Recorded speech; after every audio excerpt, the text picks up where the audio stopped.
شیطان سے اللہ کی پناہ مانگنا۔ اس کی مصنون اذکار اور قرآن کی تلاوت ہے۔ اللہ کے رسول صلی اللہ علیہ وسلم کا فرمان ہے، اپنے گھروں کو قبرستان نہ بناؤ، شیطان اس گھر سے بھاگتا ہے جس میں سورہ بقرہ پڑھی جائے۔ اور صبح شام اور سونے جاگنے کے اذکار، گھر میں داخل ہونے اور نکلنے کے، مسجد میں داخل ہونے اور نکلنے کے اذکار بھی شیطان کو بھگاتے ہیں۔ وہ صرف گھر سے ہی نہیں بلکہ آپ کے نفس سے بھی شیطان کو بھگاتے ہیں۔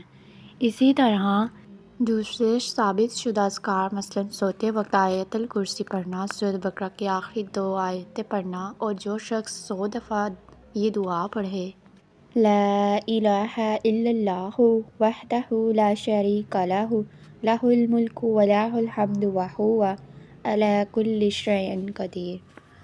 یہ چھوٹی چھوٹی دعائیں نہ صرف آپ کے گھر کو بلکہ آپ کے نفس کو بھی برائی سے بچاتی ہے اور شیطان کے شر سے محفوظ رکھتی ہے۔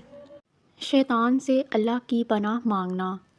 اس کی مصنون اذکار اور قرآن کی تلاوت ہے۔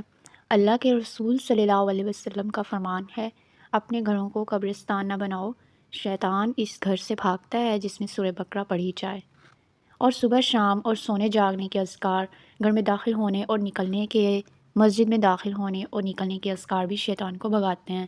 وہ صرف گھر سے ہی نہیں بلکہ آپ کے نفس سے بھی شیطان کو بھگاتے ہیں۔ اسی طرح دوسرے ثابت شدہ اذکار مثلاً سوتے وقت آیت الکرسی پڑھنا، سورۃ بقرہ کی آخری 2 آیتیں پڑھنا، اور جو شخص 100 دفعہ یہ دعا پڑھے، لا الہ الا اللہ وحدہ لا شریک لہ لہ الملک ولہ الحمد وہو علی کل شیء قدیر۔ یہ چھوٹی چھوٹی دعائیں نہ صرف آپ کے گھر کو بلکہ آپ کے نفس کو بھی برائی سے بچاتی ہے اور شیطان کے شر سے محفوظ رکھتی ہے۔